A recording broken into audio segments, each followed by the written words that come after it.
Thank you. Good afternoon, everyone.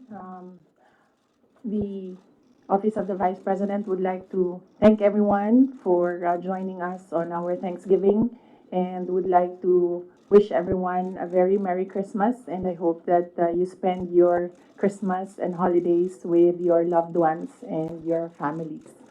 Thank you. Questions? Hi, ma'am. Good afternoon. Mads po from Net25. Ma'am, you decided not to go na sa NBI. Though, in a statement kanina, sinabi naman ni Director Santiago na magiging pata sila sa investigation. What's your take on this po? Yes, ma'am. The lawyers presented me with options, and I asked them if I needed to go to the NBI for the subpoena, and then they said that I have options not to go. I can send a letter, I can send a position paper, I can send an affidavit. And so we decided that a letter will be sent to the NBI. And then with regard to patas, I don't think magiging patas itong investigasyon na ito dahil kung nakita nyo naman yung mensahe ng Pangulo na sinabi niya na ganitong kriminal na mga, sorry hindi ko maalala yung exact words na sinabi, pero sinabi niya ganitong mga kriminal na ingest. Sinabi niya ganitong mga kriminal na gawain na hindi ko palalampasin. So, sa makita na natin, no, the pronouncements of the President, meron ng bias doon. And kung nakita nyo rin yung interview ng isang USEC ng Department of Justice, sinabi niya, a threat is a threat. Well, if you're a lawyer, you would argue na no, there's several kinds of threats. But nakita nyo na doon pa lang sinabi na niya kung ano yung position niya. At as a USEC of DOJ, we expect that that is the position of the Department of Justice. So kahit pa man pumunta ako doon, hindi ako pumunta doon, we believe, and I believe, that we, meaning the lawyers and I, believe that cases will be filed. So kahit pang sabihin nila na merong investigasyon, sa simula pa lang, nagdesisyon na sila na mag-file sila ng cases. Ma'am, clarification lang. Nabanggit niyo po, nagpadala kayo ng letter. Aside from that, magbibigay po ba tayo ng affidavit or statement po? Hindi na. Tinanong ko sa lawyer kung idadagdag ko pa ba yung affidavit ko. Sabi niya hindi na daw kasi nilagay ko naman na doon sa letter, kung ano yung sasabihin ko sa affidavit. Thank you, ma'am. Thank you. Another follow-up. Good afternoon, Ma'am Celerina Montes from NHK. You have mentioned that parang there are already biases on how the government or the DOJ treat your case. So what would be the worst case scenario na nakikita ninyo na maaaring mangyari sa inyo?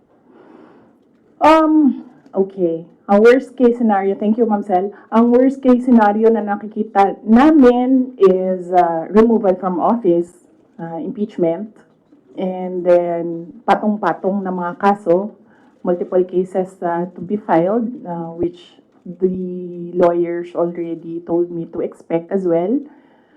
That is why I just decided not to go to the NBI because clearly the pronouncements of the President and the USEC of DOJ point to cases to be filed. So meron, parang may nag-raise before that it could be like a violation dun sa anti-terrorism law and plunder, which are non-bailable offenses. So, could that be part of the worst case scenario na hindi kayo i-arrest kayo just in case and no bail?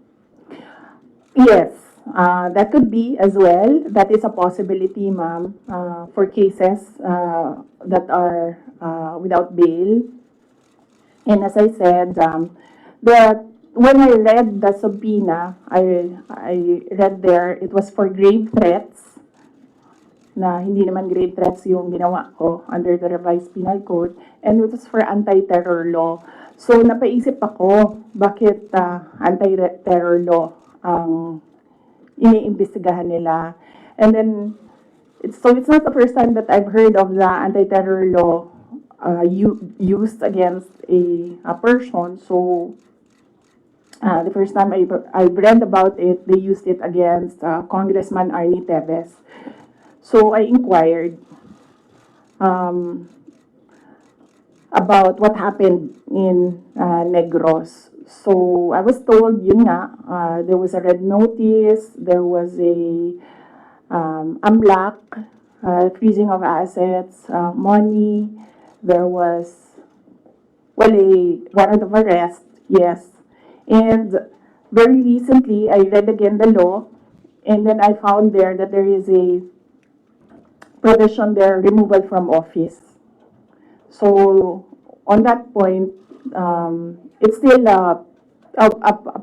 kumbaga an avenue, I think, that they're pursuing to remove me from office. Follow-up question, Joanna. Yes. Good afternoon, ma'am. Yes, ma'am. So you mentioned that there is a possibility of of them coming to arrest you. Have your lawyers briefed you on what to expect in case they do come? And will you allow yourself to be arrested, or will you, because there have been others who have fled, will you want to face people, face the law enforcers who will arrest you, or will you also try to not get arrested? No, I do not plan to leave the country, or I do not plan to hide if there will be a warrant of arrest. Mainly because my children are here. So if I am detained, I want to be able to still see my children. So I have no plans of doing that. I have no plans of leaving the country to hide. One last follow-up for this month. Please, Rodrigo. Ma'am, Congressman Marcoleta offers himself as your lawyer in case tuloy yung impeachment case against you. Will you accept the offer? No, I think, well, first off, I'd like to thank Congressman Rodante Marcoleta for his offer to be my lawyer in the impeachment case. I appreciate it because he's a very good lawyer. He's a brilliant lawyer. In fact, he pointed out to me points during the committee hearing that as a lawyer, I was not able to see. So that shows his astuteness in the law. But I feel that he will better serve the country if he remains as a member of the House of Representatives. That is what is important right now. We need good public servants, good leaders, good officials in government. And I assure everyone that we already have lawyers helping us. In fact, the moment that Franz Castro announced last year that they are planning to file an impeachment, we already talked to lawyers who will handle the impeachment case at the time. But now, cases pala, 3. So we just need more lawyers. And we already discussed this with the first team that we hired as lawyers. Another follow-up. Please, Robina. You want to show the law? Yes, ma'am. So, I just want to ask how are we preparing, or what are our preparation, and how are we going to respond to the impeachment or the worst case scenario? Oh, okay. Yes, ma'am. So, very recently, we had a meeting with the lawyers, and what was discussed there was the arrangements, because we needed more lawyers. We are expecting another impeachment case, no? So this may be 3 impeachment cases. So, and then we will await official copy of the articles of impeachment so that they can prepare the defense. We already have advanced copies of what is filed in the House of Representatives, and they're starting preparatory works right now. Sorry, sir. Sorry, sir.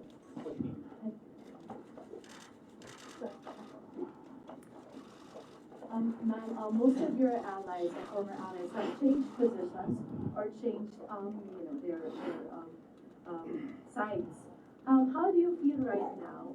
And if, for example, the impeachment comes through, are you confident with the numbers both in Congress and the Senate? No, we're not confident with numbers, ma'am, because impeachment is a legal process and a political activity. So we are confident with the legal aspect of the impeachment because um, all the lawyers that I asked to review the initial draft of the impeachment complaint really said that this is not, well, they would say it's not an impeachable offense and this is not an actionable offense, things like that, lawyer talk. But with regard to politics, that is a different matter altogether. So we do not know what will happen But with how that. do you feel that you're changing sides at this very moment or even before? Well, that's politics. They always say that there are no permanent friends and enemies in politics. So it really depends on the person, no, on the politician, what path he will choose. MC Reyes. Hi, ma'am. Ma'am, related to the worst case scenarios. Yes. The House Government Committee said that they are eyeing the possibility of filing plunder, technical malversation, and falsification charges, among others, against you and several other officials of the OVP and formerly with the DepEd in relation to the alleged misuse of the confidential funds. Have you discussed this already with your legal team, with any of the lawyers, and what can you say that is a very heavy case plunder? Yes. Yes, oo. We have an inventory of possible cases to be filed because right now it's only the two impeachment cases that are filed with the House of Representatives. All the other cases, we have a list, we have an inventory, and we have lawyers assigned for each case. Usually, cases that are similar, we assign it to one lawyer. And then other cases, we assigned it to other lawyers so that we ensure that all the cases have lawyers focused on each case. Another follow-up. Dennis Anito, Popular. Dennis Anito po from Botoranio, Philippines. Ma'am, na-consult niyo na ba yung family niyo about this? Dahil kanina nabanggit niya tungkol sa mga lawyers. About sa family, si PRRD, nakausap na po ba ninyo? And ano yung payo po sa inyo? Hindi pa kami nagkausap ni dating Pangulong Rodrigo Duterte. I expect na magkikita kami as usual sa December 24 sa bahay ng mother ko. Likely, baka doon namin mapag-usapan yan kung man mapag-usapan namin dahil madalas kasi kapag nagkasama-sama yung pamilya, lalo na pag nandyan yung mga apo, ay yung mga apo yung pinag-uusapan ng pamilya. Nagsabi si Pangulong Duterte na magpapadala siya ng pera para sa pambayad daw ng mga abogado kasi alam niya na napakaraming mga abogado ngayon ang kinuha para sa iba't ibang mga kaso. Pero nagsabi na rin ako through my brother kasi yung kuya ko yung sinabihan niya. Nagsabi ako na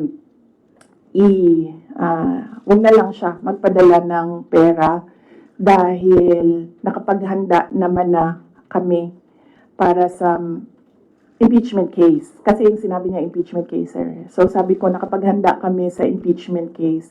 Kasi nga, last year, nag-announce na si Franz Castro ng impeachment. So the moment na sinabi yon, and the moment na nakita namin na tuloy-tuloy yung attacks against me, ay naghanda na rin kami para sa mga abogado. Sara, Straits Times report. Hi, ma'am. Mara Cepeda from Straits Times, Singapore. Ma'am, you already mentioned that your lawyers are prepared to answer the impeachment cases, but the opposition groups who have filed the complaints against you are accusing you of being evasive in your answers in the alleged corruption and misuse of millions of confidential funds. Ma'am, baka you can offer an explanation also to taxpayers how kung above board po pa talaga yung paggamit nitong mga confidential funds para matapos na rin ma'am yung question once and for all. Yes, ma'am. I'm not being evasive.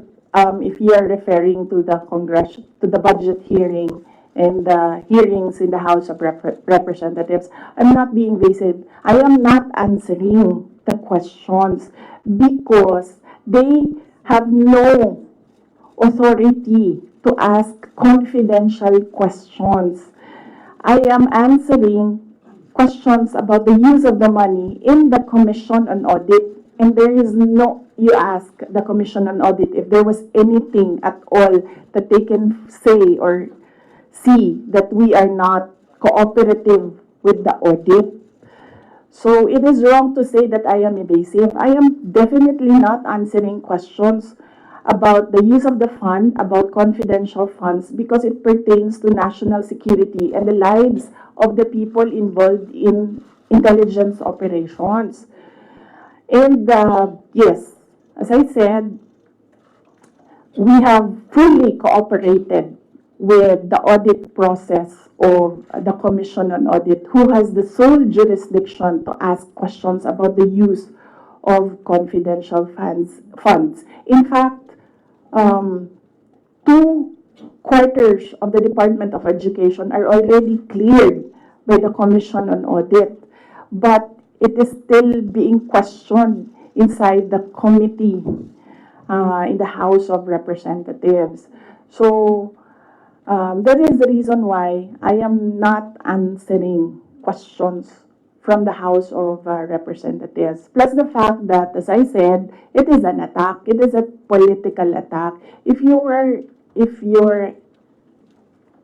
in aid of legislation and you want to legislate about confidential funds, you do not target one office and terrorize and torment the employees of that office. What you do is you do a sampling, a random sampling of the offices who have confidential funds. Why not call the office of the president, who has billions and billions of confidential funds, if you want to legislate about confidential funds? So that shows that they're singling out the office of the vice president. And I really feel that it's very disrespectful to the office of the vice president. That is also why when they ask that I respect their process, respect begets respect. So if they want respect, they should first respect the office of the vice president. That is what I was saying, that they don't like me, they don't like my person, they don't like Inday Sara Duterte, but they have to respect the office of the vice president. So if they want to investigate confidential funds, they don't single out one office. I understand, ma'am. VP, just a follow-up. Was it yesterday or the other day, the House also alleges that over 400 names na nag-sign po acknowledgement receipts, again, on the issue of the confidential funds, wala daw pong records at the DSA. Baka ma'am, you can offer an explanation because we know that this is a legal proceeding, pero pinag-uusapan po siya ngayon, ma'am, sa bahay ng bawat Pilipino. Kaya explanation if this is above board or bakit wala silang birth certificate, ma'am. No, I will not explain. I will not give an explanation because it will entail that I explain intelligence operations which will compromise officers who do intelligence operations. It will really compromise how they work. So no explanation will be given to the members of the House of Representatives. One final follow-up for me, ma'am. Then what's your response to accusations that an office like the DepEd and the OVP have no jurisdiction naman to have these confidential funds that are spent for national security? Well, the confidential funds was the first transfer of uh, confidential funds was from the office, from the contingent funds to the office of the Vice President, and this was approved by the office of the President. The next year confidential funds was 2023. We submitted it to the Department of Budget and Management. It was approved by the Department of Budget and Management, and therefore it implies that it was approved by the Office of the President because it was included in the National Expenditure Program, the NEP. So, and then it was approved by Congress as well. The only reason why we did not use the confidential funds in the fourth quarter for both offices because I was already flagged by a friend inside the House of Representatives that they will attack you using confidential funds. So yes, it was duly approved by the Office of the President and both houses of Congress as well as because it was included in the General Appropriations Act. So it was not, we presented it, we defended it, they approved it. We used it, and then the question on utilization is under the Commission on Audit. That is how the system works. They cannot use or they cannot twist the system according to their personal interests. Really, all these circumstances and events happening surrounding the office of the Vice President is a race to the presidential election in 2028. Unfortunately, they are attacking the office as well. So, dyan ako medyo, and the personnel of the office of the Vice President. So, dyan ako medyo pumapalag. Wala namang problema kung atakihin ninyo ako. Kasi politiko naman talaga ako. Pero may problema ako pag inatake yung opisina at yung mga kasamahan ko dito sa opisina ng pangalawang Pangulo na nagtatrabaho lang. Next question for Al Jazeera. Yeah, good afternoon, Madam. Good afternoon, Madam Vice President. I'm just going to pick up on Mara's line of questioning. You said, and I understand your explanation about these confidential funds haven't been approved by several layers in the government. But maybe just to go back to the basics, if you can explain to ordinary Filipinos why the Office of the Vice President needs confidential and intelligence funds. Okay. Yes. For the Office of the Vice President, it's not the first time that the office was granted confidential funds. During the time of Vice President Binay, the office was already given confidential funds. The confidential funds we use in relation to our work and national security. All the projects and the programs of the Office of the Vice President target poverty alleviation. There is a direct correlation between poverty and national security. So what we do is we want to target the areas where we put our projects so that we achieve peace and order, security.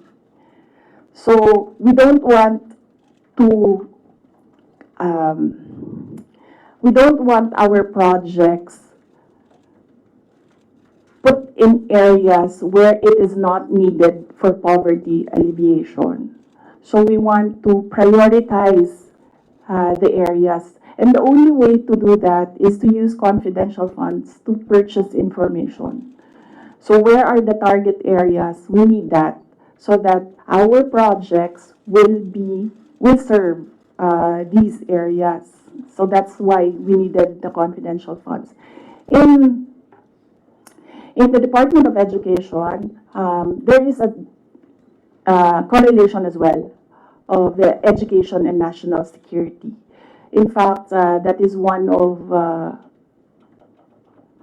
there is a correlation as well of education and national security. There are so many threats to education, not just insurgency, um, and threats to Department of Education personnel and students as well. And we wanted to target projects of the Department of Education as well in the most vulnerable areas and schools. That is why we needed confidential funds. It's all about national security. And the position of the Office of the Vice President and the Department of Education is that national security is a holistic concept. It's not just one,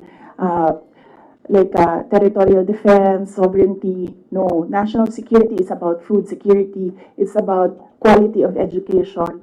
It's about poverty alleviation and everything else that we need to do as a country to get us out of this poverty rut.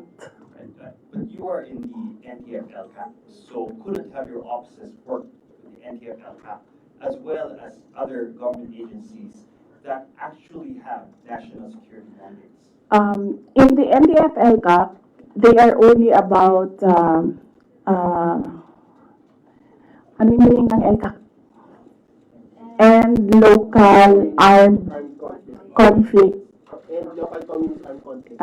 And local, there, LCAP. So that is very specific to that local conflict and communism. So as I said, the projects and the programs of OVP target poverty alleviation, and there's so many factors affecting poverty. And there are so many threats to education, not just insurgency. But there are also other government agencies with national security mandates that you can work with, your offices can work with. Yes, that is true, but we work far faster if we are allowed to purchase information and target our projects immediately on the certain school or certain barangay or certain municipality. We move faster if we can target our projects. Okay. Going back to the confidential funds, that was also about confidential funds, but the names that are being verified by the Philippine Statistics Authority, I know you said that you can't explain because they're confidential in nature, but maybe just a yes or no, because other names have cropped up. Aside from Mary Grace Piatos, we have Chippy McDonald, Fernando Tempora, Carlos Oishi, Raymunda Nova. These were mentioned in a column at the Philippine Star, and Joel Chua, Congressman Joel Chua was quoted. Are yes or no? Are these code names? Nakalimutan ko yung sagot ko. Sandali. I cannot explain confidential funds because it will entail explaining intelligence operations. And there is a law that prohibits officials who gathered information because of their office to divulge it in public. So it's the Anti-Graft and Corrupt Practices Act. There is a specific provision of law. You cannot divulge confidential information that you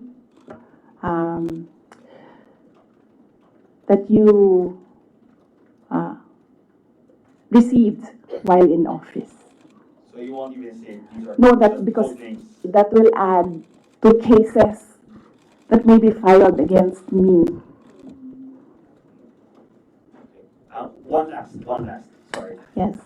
Why the choice of a letter submitted to the NBI instead of an affidavit? Wait, hold on. I can answer. I can give you a very short answer with regard to ARs.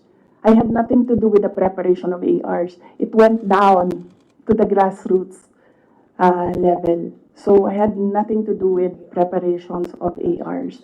I was up here in the structure and money went down for information. So you have no knowledge why all these names were used in the acknowledgement receipts? In the first place, we do not even know if these are ARs which came from DepEd or OVP to COA because there's a chain of evidence supposedly.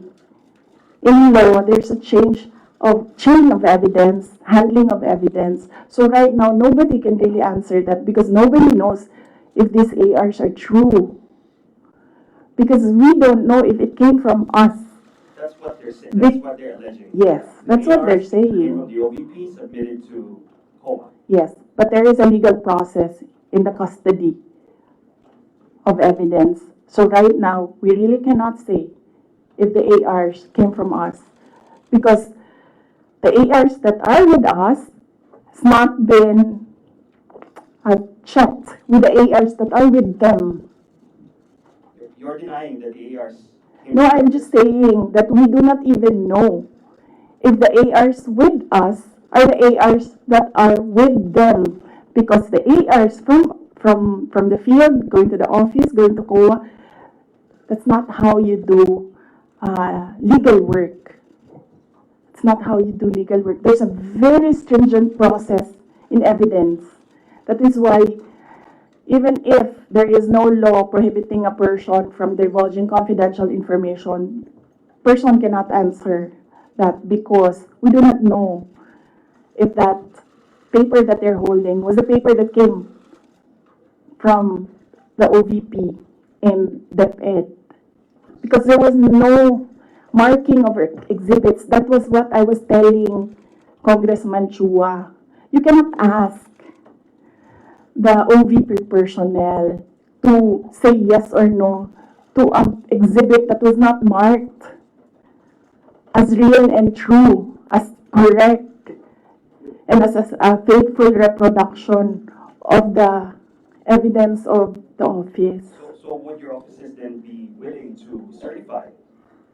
No, because there is no question about that from the Commission on Audit. It's only a congressman saying that this paper and asking what is this paper about. There is no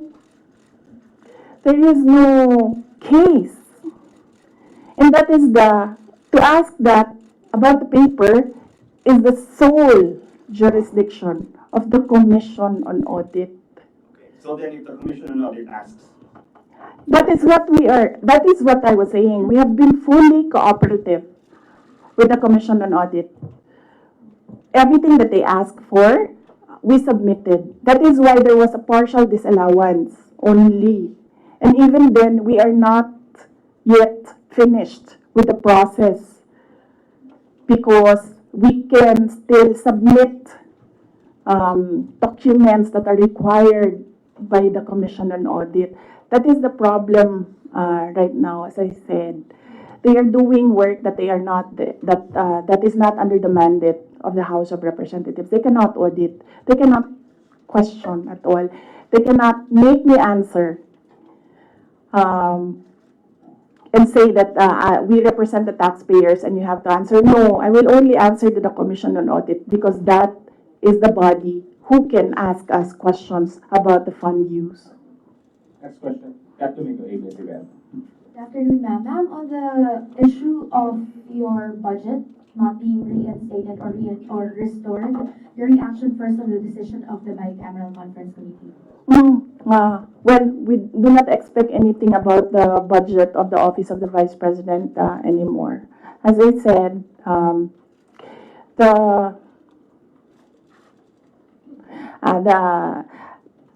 before I was saying that I am not the problem. I've been saying that I am not the problem. The problem of the Philippines is kahirapan, kagutuman, corruption, and all the other peace and order issues.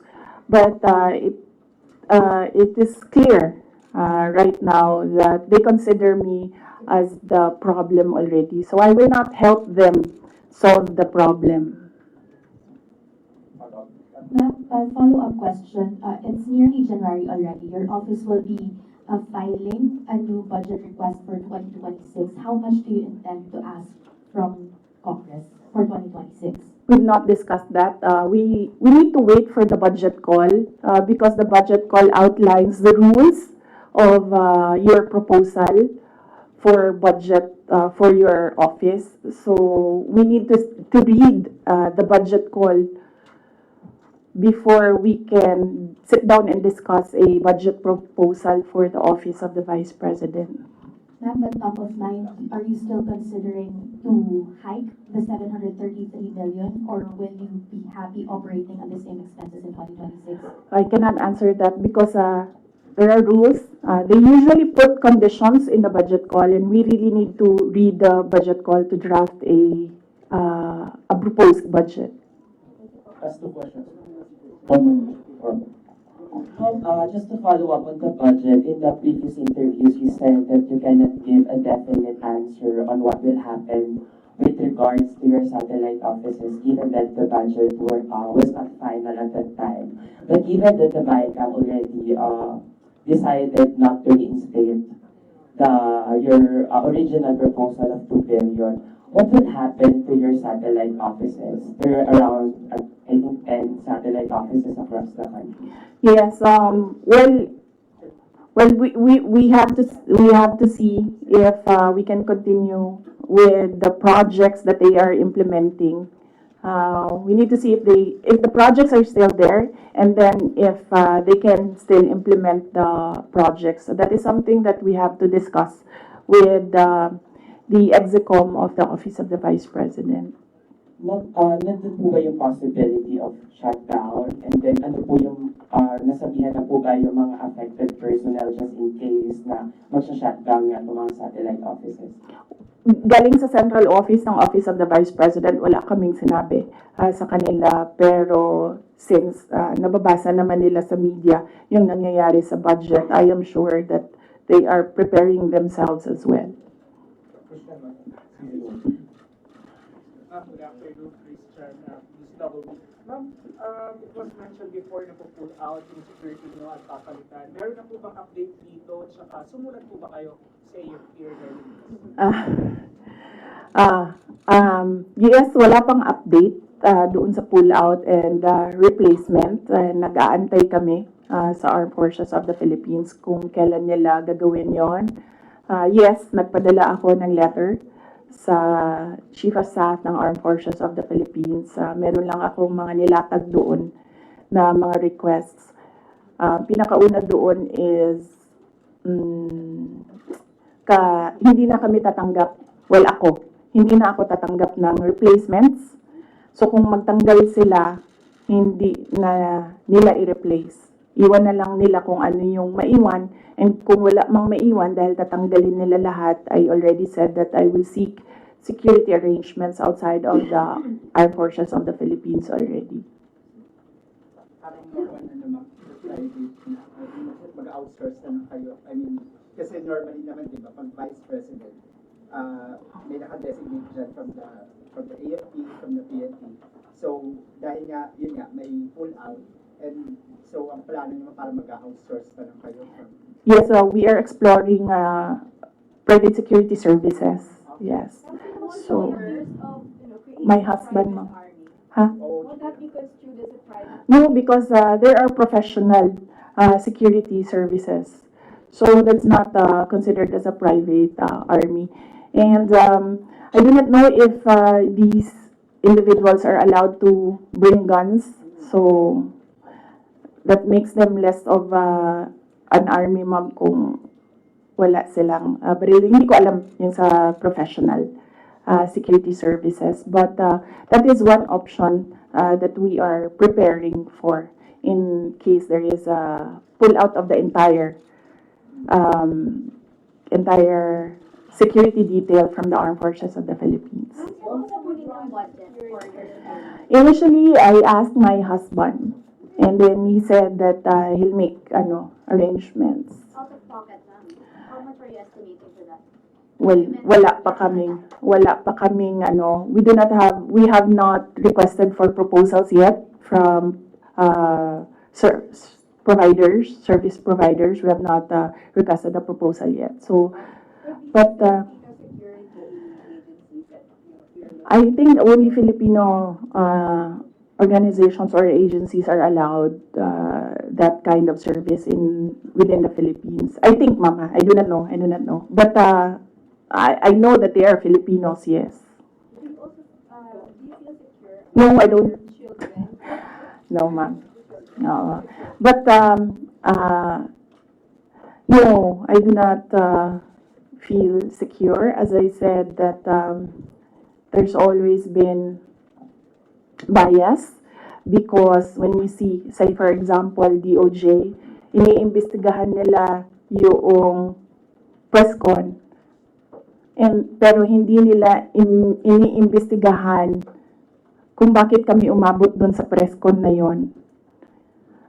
Iniimbestigahan nila ang threat ko, no?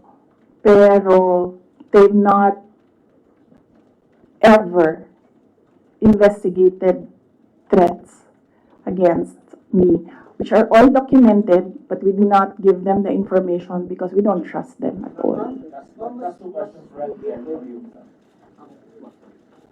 Ma'am, kasi sabi po ni ng mga congressman po, ma'am, kasi parang contrived lang daw yung threat ninyo. Parang it's just an imaginary threat. Like for example, si Asidre nagsabi na imaginary daw yung threat ninyo, unlike doon sa sinasabi na threat daw, yung inyong threat to the first family and Speaker Romualdez. What's your take on this po? Kasi parang dinidismiss po ng mga congressman na kayo po ay nagkaroon ng threat sa inyong buhay. Parang sinasabi nila, parang imaginary lang yung threat ni Vice President as opposed to sa sinabi niya doon sa press conference. What's your take on this po? Yes, we have documents, sir. We have screen caps, we have photos, we have police blotters, we have everything on file. But I never talked about it before because I felt na it was part of my job as Vice President. You get that? Aba? So, and it does not affect my work. So, all the more that it was inconsequential for me at the time. But right now, seeing that they are picking out words that I said and making a case out of it and saying that these are threats. So I think they should start with, where is this coming from? That is the question that they should ask themselves. But I don't think they'll ever ask that of themselves. So we'll just move on to the cases and the impeachment and whatever will come in the new year. Do you regret saying or making such threat to the President and the First Lady and the Speaker? No, ma'am. Buti na yung alam nila, ma'am, na pag namatay ako, hindi talaga ako, I will not die in vain. You mentioned the 2028 presidential elections, that all of the attacks of the Marcos government to you now is all connected to 2028. But the last time, a sitting vice president, a very popular sitting vice president, was investigated for corruption allegations and refused to respond in the public forum. Natalo po siya sa elections, and I'm referring to former Vice President Judge Marvinay. Ma'am, are you concerned that your enemies would be able to turn public opinion against you and it will hurt any potential plans of you running for president? You're leading surveys as early as I've not seen the recent surveys, but yes, that is what they are trying to do, turn public opinion. That is the strategy.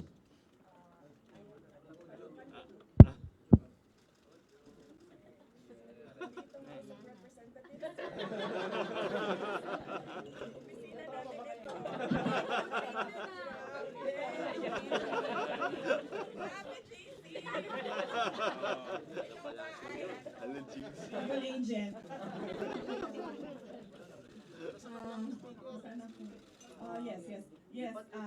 But I am not. Yung mga mic dito. Walang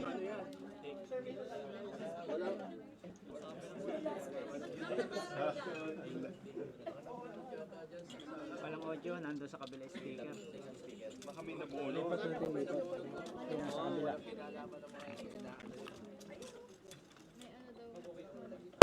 Oh, there. Yan na. Dito na ako. Yes, yes, but yes.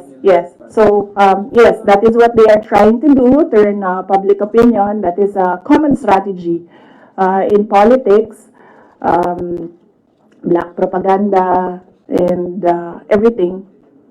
Will it hurt my chances? I'm not yet a candidate.